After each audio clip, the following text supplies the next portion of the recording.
SPA slimming and beauty clinic की जानिब से लेटेस्ट टेक्नोलॉजी से अपना वेट कम करें। हमारे पास स्किन एंड पिंपल्स के लिए भी कई ट्रीटमेंट्स है, तो देर किस बात की। SPA slimming and beauty clinic से अभी राब्ता करें। हमारा एड्रेस है beside Agarwal sweet house lane, JN road, Abids, Hyderabad.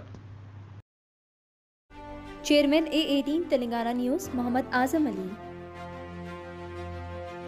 Governor के खिताब पर पहले दिन की बहस के दौरान तेलंगाना असेंबली में बीआरएस लीडर केटी रामाराव और तेलंगाना के चीफ मिनिस्टर रेवंत रेड्डी के दरमियान गर्मा गर्म बहस हुई।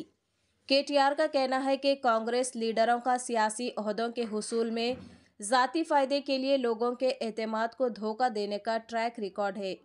चीफ मिनिस्टर रेवंत रेड्डी ने केटीआर को एनआरआई कहा जो कुछ नहीं जानते।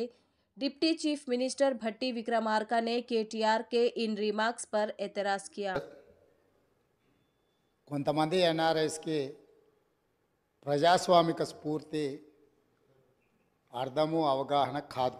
మనం ప్రయత్నం చేసినా కూడా వారు తెలుసుకునే ప్రయత్నం చేయరు. ప్రజాస్వామ్యంలో 49కి 0 వాల్యూ ఉంటుంది, 51కి 100% వాల్యూ ఉంటుంది.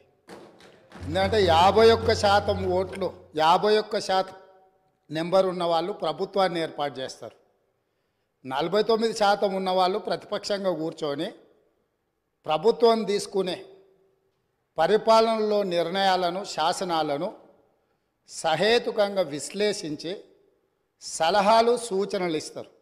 సలహాలు, సూచనలు ఒకవేళ ప్రభుత్వము పెడచెవిన పెడితే నిరసనలు, ధర్నాలు, రాస్తారోకలు చేస్తారు. అవసరమైతే ఆమరణ నిరాహార దీక్షలు చేసిన కూడా సందర్భాలు ఉన్నాయి. ఆ స్పిరిట్ను తీసుకోవాలి తప్ప వాళ్ళు 64 ఉన్నారు, మేము 39 మంది ఉన్నాం, మేము అచ్చోసిన ఆంబోతుల్లాగా ఉన్నాం, మేము పోడియంలోకి వచ్చి కుస్తీలు కొట్లాడతాం. అధ్యక్ష, గౌరవ ముఖ్యమంత్రి గారు మరి ముఖ్యమంత్రి అయిన తర్వాతనన్నా కొద్దిగా మర్యాదకరంగా మాట్లాడతారేమో అనుకున్నా అధ్యక్ష. కానీ కొన్ని ఊహించలేము అధ్యక్ష, కొన్ని ఊహించలేము. ఎందుకంటే కొంతమందికి అది సాధ్యం కాదు. ఎందుకంటే వారికి అర్థమైంది అధ్యక్ష. ఎందుకంటే తెలంగాణ తెచ్చిన నాయకుడిని పట్టుకొని కల్వకుంట్ల చంద్రశేఖర్ రావు అని ఏకవచనంతో మాట్లాడతారు. తెలంగాణను వ్యతిరేకించిన వాళ్ళనేమో గారు గారు అని మాట్లాడినప్పుడే అర్థమైంది అధ్యక్ష వారి సంస్కారం ఏందో, వారి పరిజ్ఞానం ఏందో అర్థమైంది అధ్యక్ష. అచ్చోసిన ఆంబోతు, ఇది ఒక ముఖ్యమంత్రి మాట్లాడిన మాట. అచ్చోసిన ఆంబోతు అధ్యక్ష. ఎవరు అధ్యక్ష అచ్చోసిన ఆంబోతు? చీమలు పెట్టిన పుట్టలో దూరిన పాము అధ్యక్ష. కాంగ్రెస్ అనే పార్టీలో పాపం మా బట్టన్న, మా శ్రీధర్ అన్న, మా దామోదర్ అన్న, మా ప్రభాకర్ అన్న, అదేవిధంగా మా ఉత్తమన్న, మా కోమటిరెడ్డి వెంకటరెడ్డి అన్న, మా దామోదర్ అన్న, వీళ్ళందరూ కలిసి పెట్టిన పార్టీలో ఇవాళ దూరి ముఖ్యమంత్రి పదవి తీసుకుని ఆయన చీమలు పెట్టిన పుట్టలో పాముల గురించి మాట్లాడితే చాలా చండాలంగా ఉంటుంది సార్. దయచేసి